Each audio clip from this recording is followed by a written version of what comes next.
Thank you. So, see, I learned woodworking from my dad, who went through a traditional apprenticeship program, and his trade was he was a cabinet maker in Europe, in Poland, Poland, Lithuania, that area. Then World War II started. He had to go into hiding. He joined the partisan resistance group, and that's how he survived the Nazis and the war. And I lecture now at high schools throughout the area on my family and what they went through. So my dad lost all his tools, during the war. Barely made it out alive. And 1949, he came to the U.S. And reestablished himself in his career. Had to buy all new tools, and from the age of 5, I was his what's the word? I was his slave, really. I was his, I was his gopher, and go get me this, hold this. No, you're not doing it fast enough. No, hold it this way. No, the light's in my face. It has to be on what I'm working on. But that's how I learned. And my dad didn't let me use power tools until I was 18 or 19 years old, and because they weren't safe, and in his opinion. So I could use any hand tool in his shop, and then he had a bin of cutoffs, and make anything I want as long as I used hand tools.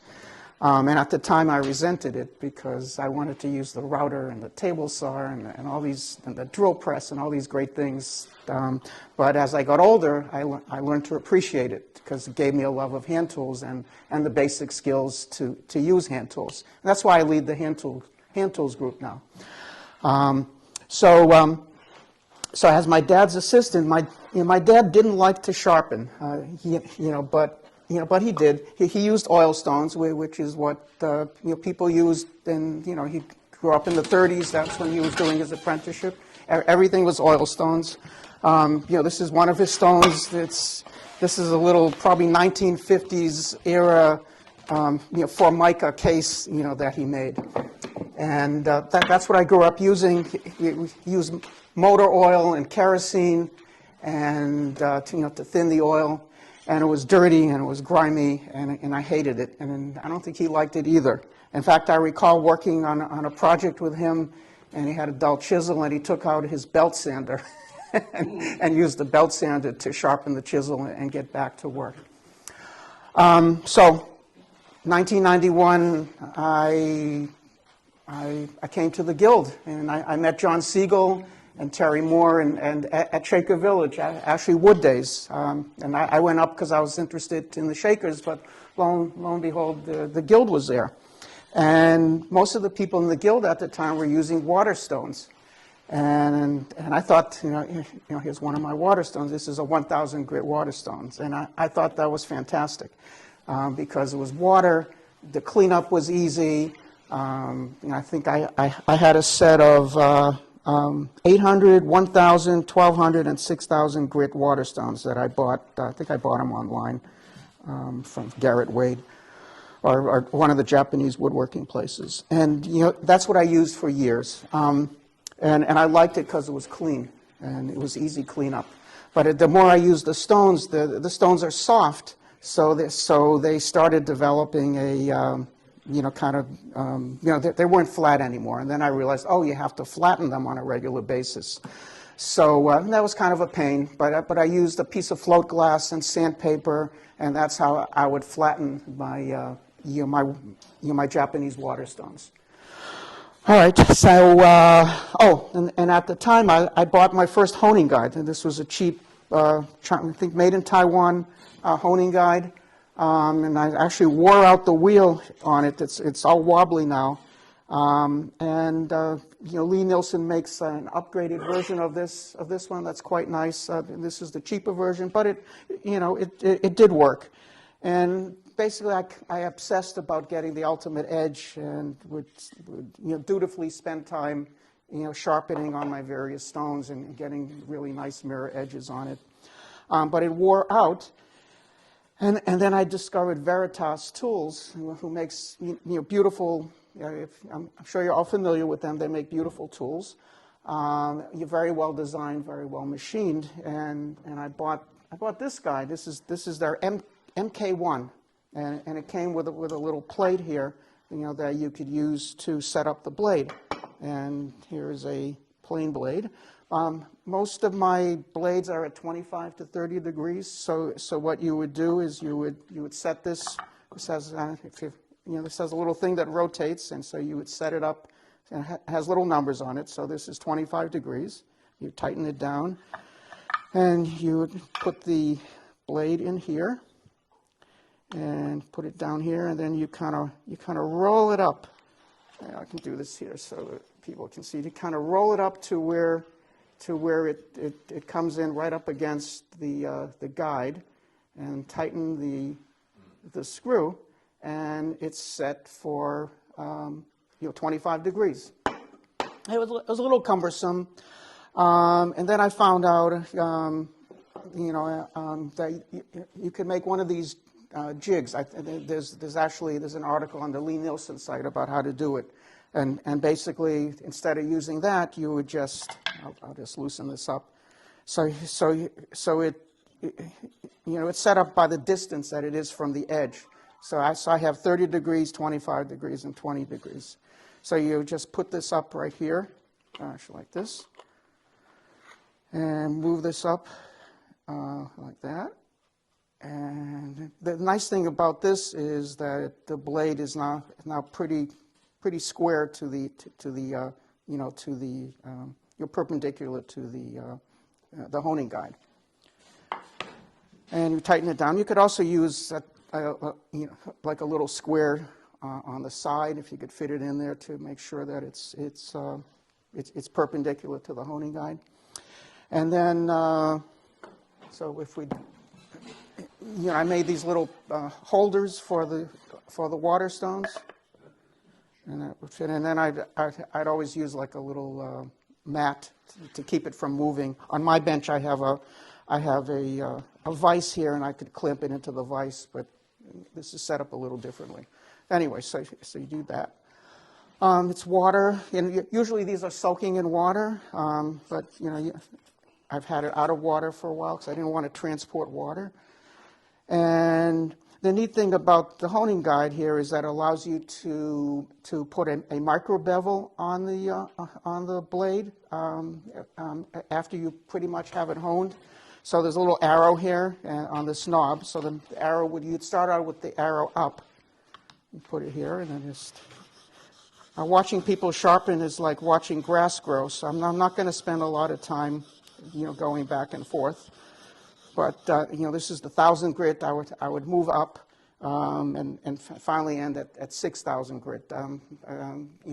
You can go beyond that also. But anyways, to put the micro bevel on, what's neat about the guide is you pull out the little knob and move it forward once. Then it slightly raises the blade up, and then you'll be able to put the micro bevel on.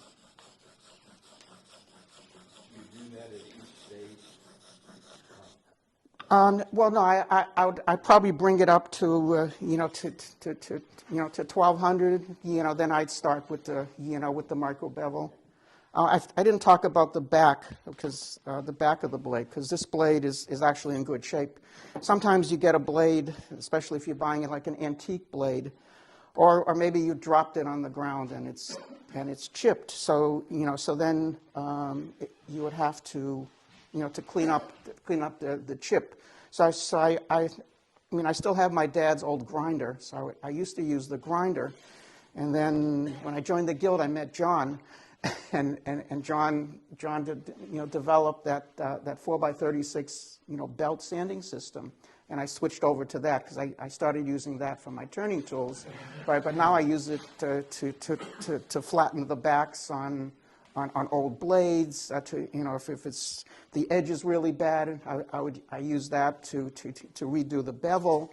And so I bring it up to a certain point where it's close, and then I move to the stones to put the final edge on. I sharpen my lawnmower blades on John's system also, and axes, and you know, it's under $100. I mean, if you buy the Harbor Freight, you know, sanding machine, I don't know what they are now, $60, $85. Okay, so it's still under $100. You know, very easy to make the you know, the plywood base and so forth. So I mean, I love that system. So I don't use my grinder much at all. I do. If you are using that for blades, you just have to be careful that you don't affect the temper. So it's because if you keep it on too long, it heats up too much. You know, the blade will lose its hardness. So I usually I'm going back, and if I have a little tub with water, and I'll put it on there. You know, I think you can kind of feel it start to heat up with your thumb or finger, and then I'll put it in the water and then go back to it. So if it turns black, or you know, blue black, then you know you've gone too far, and whatever part of the blade you've had on the abrasive belt is no longer sharp. So anyway, so that's the stuff. If I had an old blade or an antique blade, I think I brought one for John. Oh, so here's one.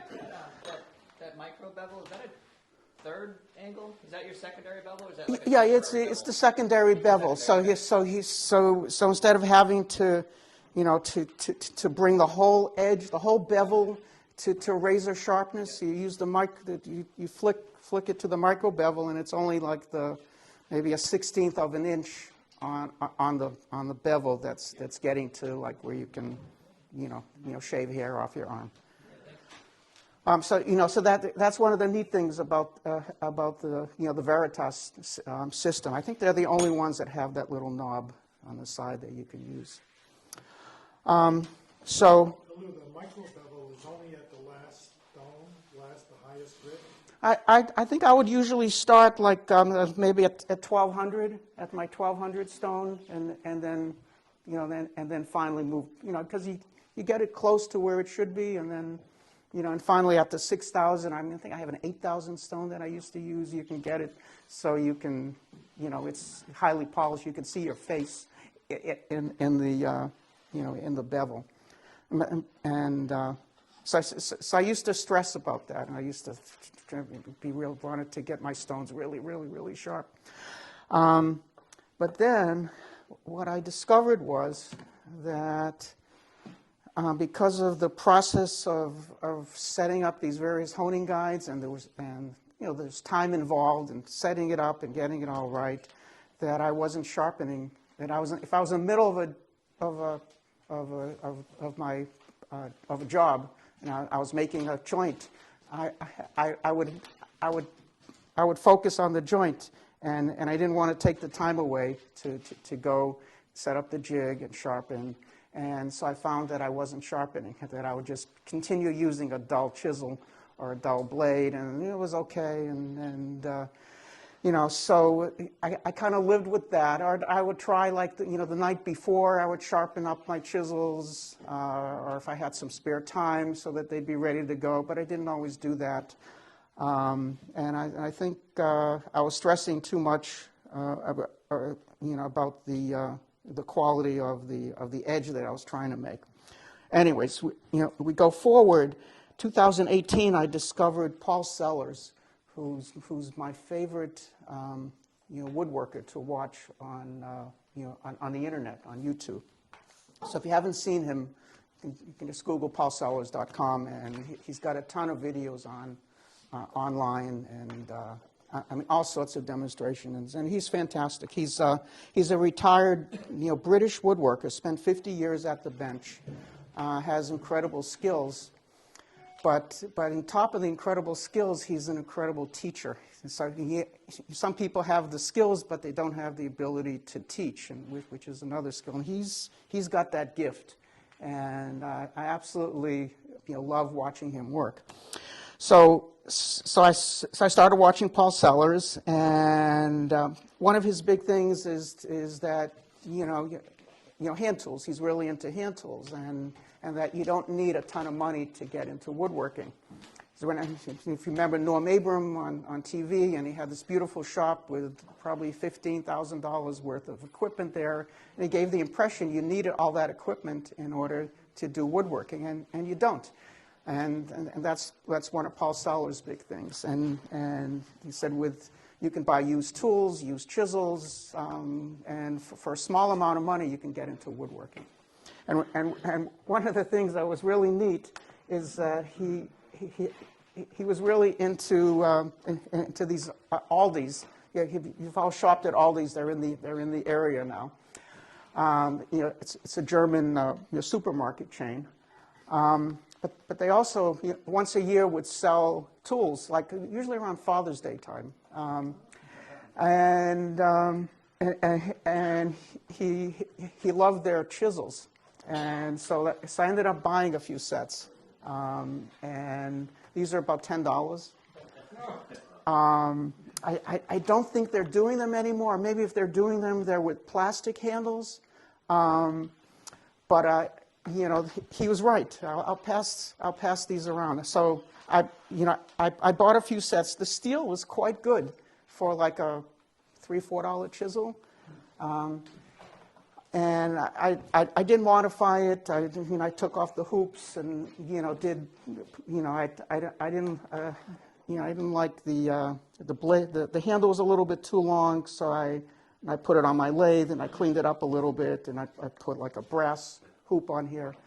But anyways, if you ever see all these chisels, for whatever $10, buy a set. I think you won't be disappointed. I mean, you don't need to spend $100 a chisel, which is like blue spruce, or I don't know what the Lee Nielsen ones go for. They're beautiful, they're nice, they're incredibly expensive. And I think Paul Sellers is saying, you can get into the craft, for a small amount of money.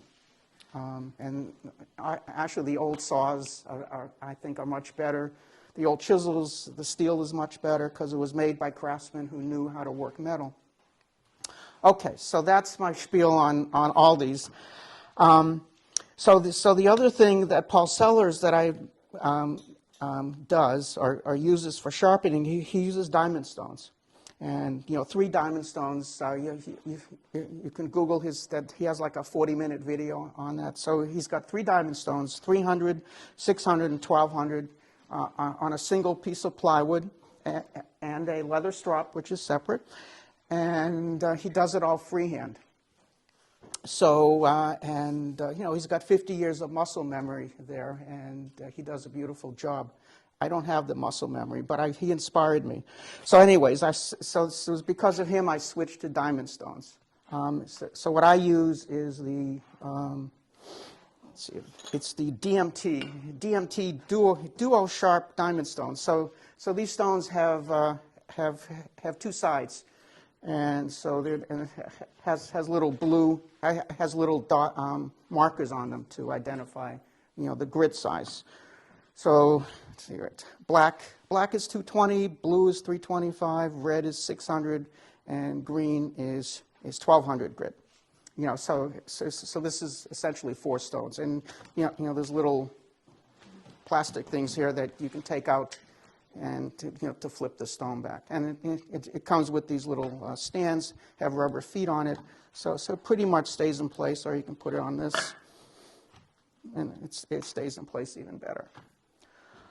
Okay, so I switched to diamond stones, so I used the DMT stones. I didn't trust myself to do it freehand, so Veritas came out with another honing guide. I just gotten a new job, and I had money, and this was $80 maybe. It's expensive, but I bought it, and it is an improvement over the MK1. It is a very nice honing guide, and what's neat about it is it has these little red, red, yellow, and green setups, and they match to the various angles that you may want to use on what your sharpening is. I typically sharpen at 25 degrees, so that's, you would set you would set this little thing right here, and you can see it. I can pass it around. So you set that, has a little registration point. So you'd set that to 25 degrees. That's yellow, so this knob would go to the yellow, and then, this is one of my dad's old chisels, but you see, just put it in here. It rests up against the stop.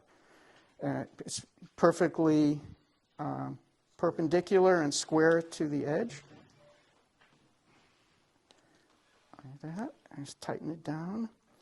And then you take this little jig off. It's dovetailed in, and then you're set up. It has the same thing where you could do the micro bevel, so the little arrow is pointed up for starting. This chisel is in pretty bad shape, so I would start at one of my rougher stones. Okay, so diamond stones. I use water. Some people use windshield, glass cleaner.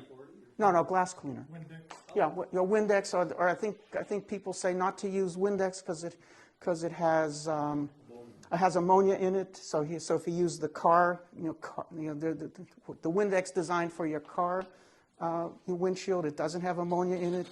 I just use water. It's easy and it works fine. So I just have it in these little bottles that you can get this at the dollar store. Put a little water on, and then, so this is my blue. So this is 325. Probably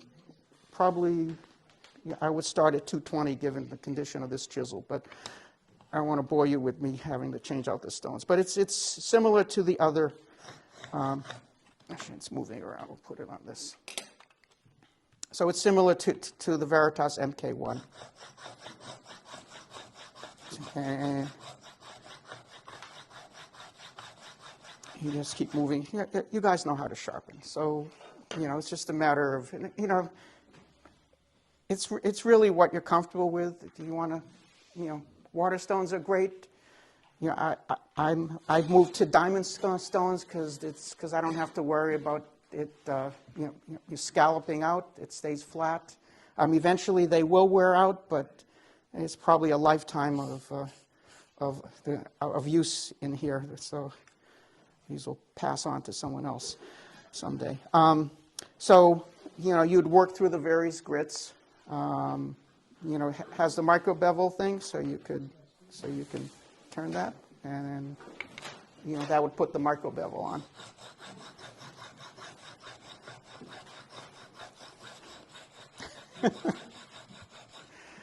Okay. Oops.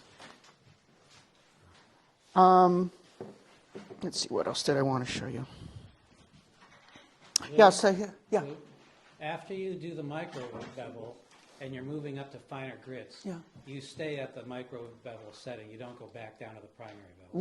Right. Yeah. So if you've done it right, by the time you get to your fine stone, it's pretty close to where it should be. To where the test is always you try to shave hairs off your arm. That's what I do.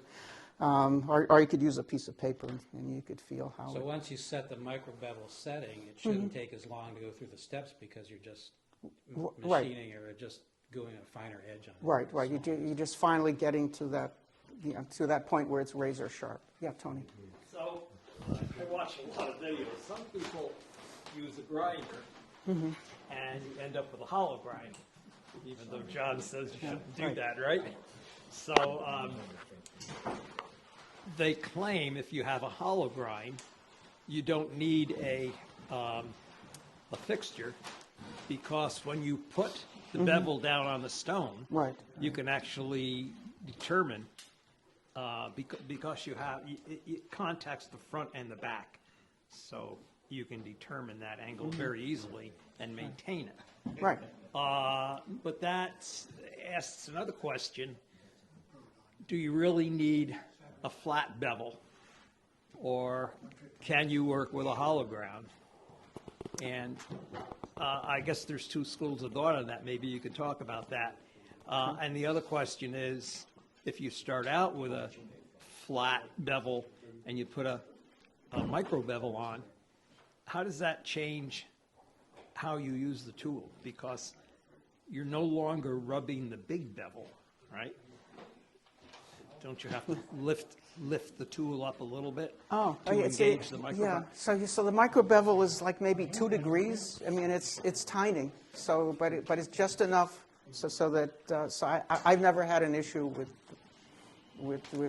changing the way that I use the chisel. And then to answer the hollow ground question, I mean, I used to use a grinder before I met John. I mean, I had my dad's old grinder, which was, 3,000 RPM. And, even though, I mean, I put better stones on it, but, and it would do a hollow grind.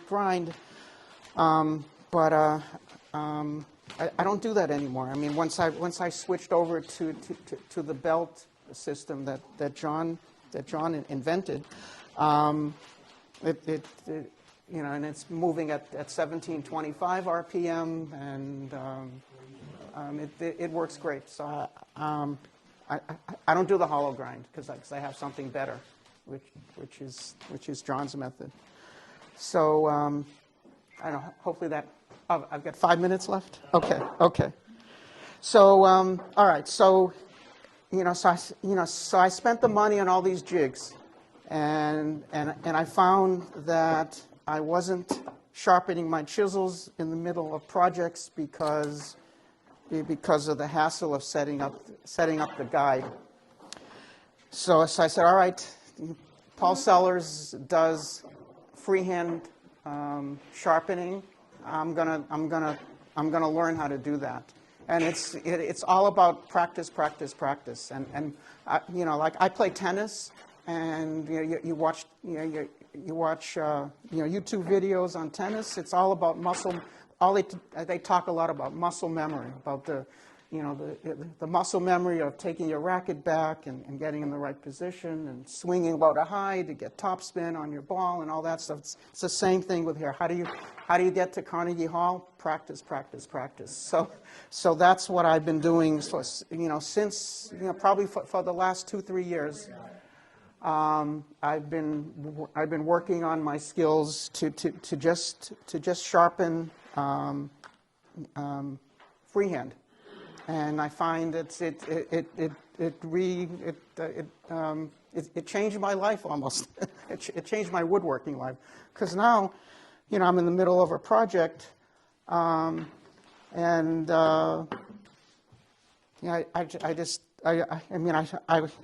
got my stones, on the side here, and I just go over to I'll just use this chisel. I'll just take the chisel out, put a little water in. Where's my water? And on blades that are thicker, you can feel the bevel, register, up against the stone. And I just, the stone's moving. I just do this.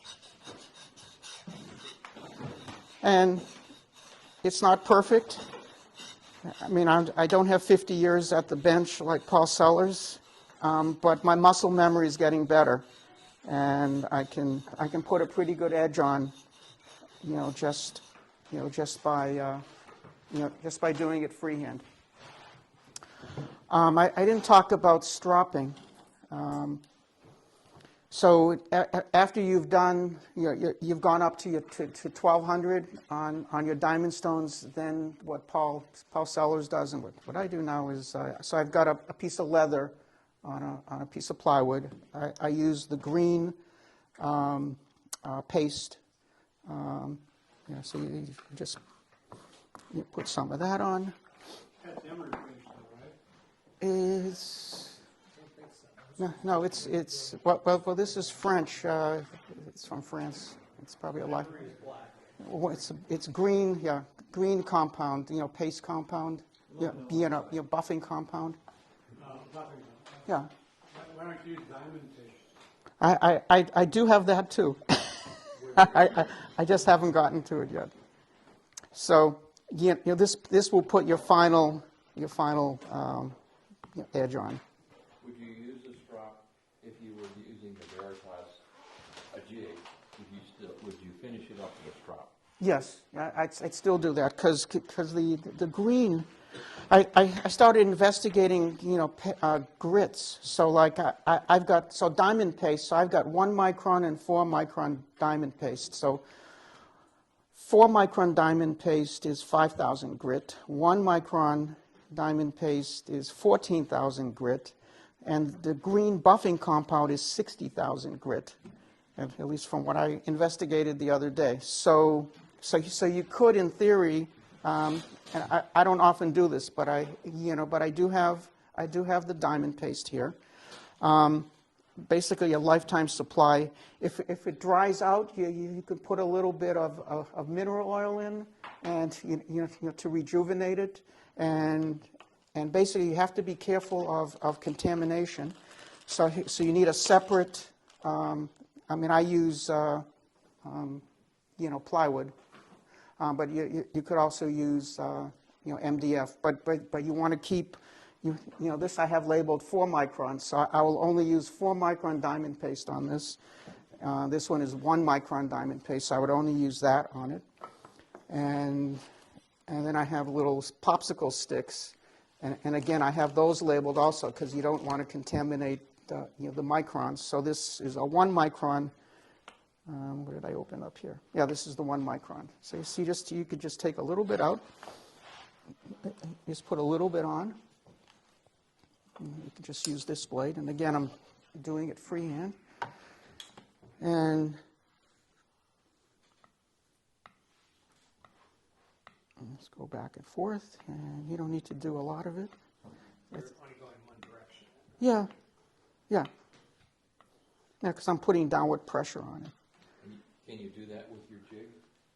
Or do you have to take it out of the jig? I just cut myself. Can you do that with the jig? Yeah, I don't see why not. I don't, because I've switched to. Yeah. I've switched to. For the rest of us. Yeah, well, yeah, but God, this is I guess this was sharp because I just sliced my finger with it.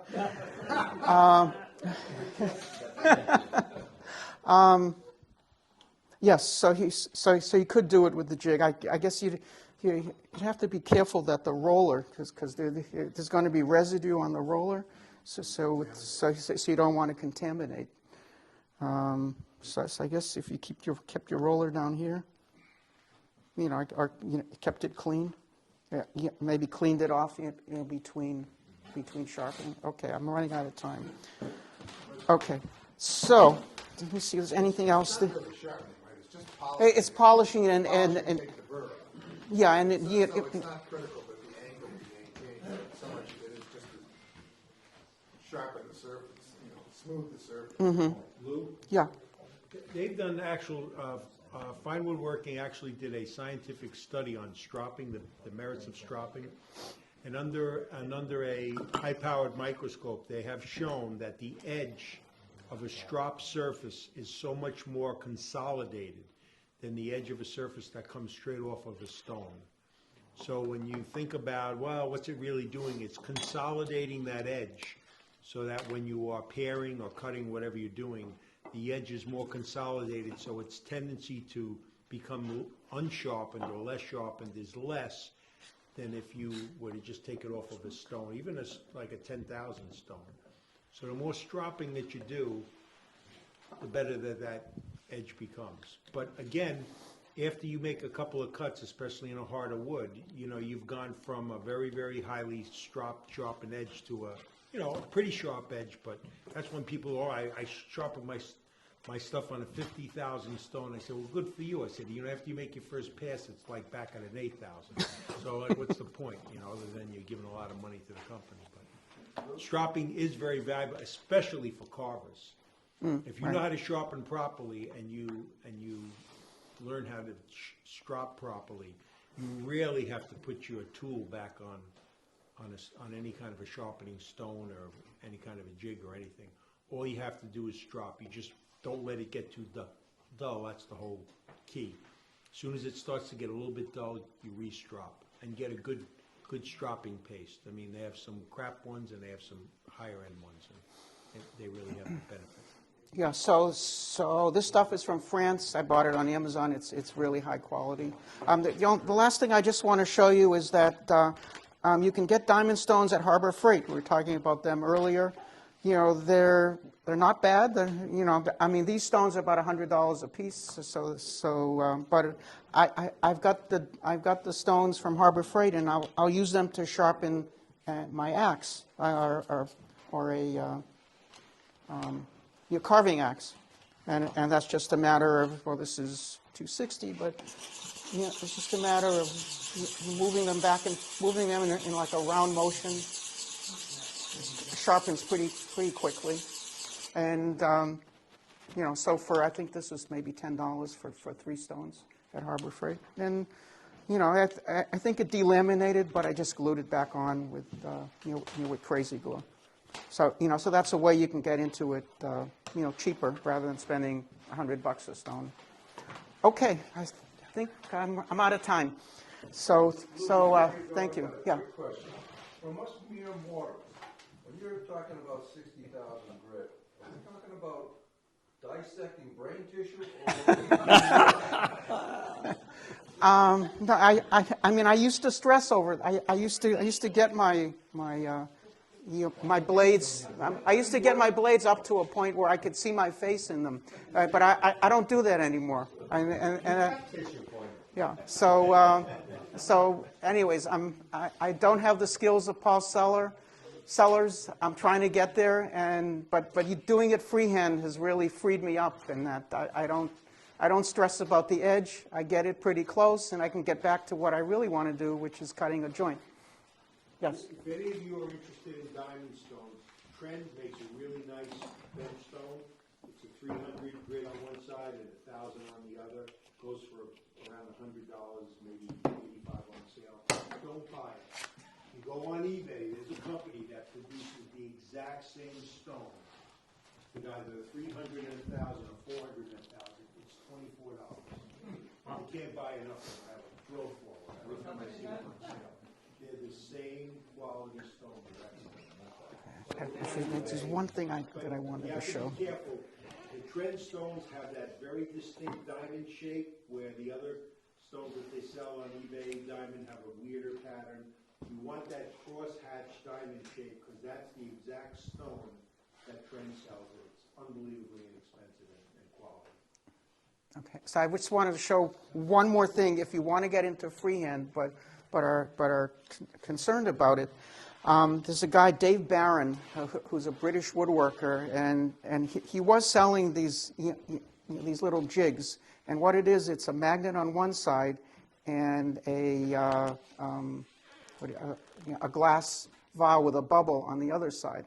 So I don't think he sells them anymore. They're about 20 pounds when they're made out of brass. But I just made it out of wood, and it clamps to the edge of your tool, or the magnet, and all you have to focus on is that bubble, and keeping that bubble in the middle as you're moving back and forth. And and I mean I made these out of wood.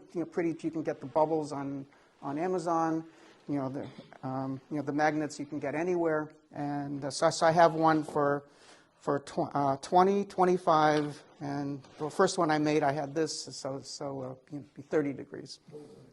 So, okay, I'll end down. All right, you're welcome. Okay, that was great.